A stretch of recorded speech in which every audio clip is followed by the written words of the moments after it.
மத்தேயு 6வது அதிகாரம் 3-4 வசனங்கள். நீயோ தர்மம் செய்யும்போது உன் தர்மம் அந்தரங்கமாய் இருப்பதற்கு உன் வலது கை செய்கிறதை உன் இடது கை அறியாது இருக்க கடவது. அப்பொழுது அந்தரங்கத்தில் பார்க்கிற உன் பிதா தாமே உனக்கு வெளியரங்கமாய் பலனளிப்பார். இந்த அதிகாரம் முதல் வசனத்துல தர்மம் எப்படி செய்யக்கூடாதுன்னு ஆண்டவர் சொல்லி இருக்கிறார். அதாவது மனுஷர் காணும்படி தர்மம் செய்யக்கூடாது. அப்படி செய்தால் பரலோகத்தில் இருக்கிற பிதாவின் இடத்தில் நமக்கு பலன் இல்லை. அந்த காலத்துல அவர்கள் என்ன செய்தார்கள் என்றால், மனுஷர் கூடுகிற இடங்களிலும் சந்தை வெளிகளிலும், அதாவது யூதர்கள் வாரத்துல 2 நாள் சந்தை வைப்பார்கள், திங்கள் மற்றும் வேழன் கிழமைகளில். அப்படி எல்லாரும் அந்த மார்க்கெட்ல கூடும்போது எல்லாரும் பார்க்க வேண்டும் என்று தாரை ஊதுவித்து தர்மம் செய்வார்கள். இன்றைக்கு புரியுற மாதிரி சொல்லணும்னா ஃபோட்டோ வீடியோ எடுத்து போடுறது. நாம் அப்படி செய்யும்போது அதற்கு பலன் இல்லைங்க. தர்மம் என்கிறது என்கிட்ட அதிகமாக இருக்கு, அதில் கொஞ்சம் கொடுப்போம் என்பது இல்லைங்க.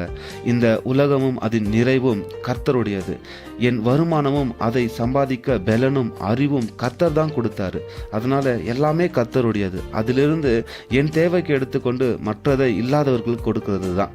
உங்கள் மைண்ட் வாய்ஸ் நல்லாவே புரியுது. எனக்கே இல்லை, நான் எங்கேருந்து அடுத்தவங்களுக்கு கொடுக்கறது. கவலைப்படாதீங்க. உங்ககிட்ட என்ன இருக்கோ அதிலிருந்து ஹெல்ப் பண்ணுங்க. அதை ஆண்டவர் கனம் பண்ணுவார். இந்த சிறியரில் நீங்கள் எதை அவர்களுக்கு செய்தீர்களோ அதை எனக்கே செய்தீர்கள் என்று ஆண்டவர் சொல்லியிருக்கார்.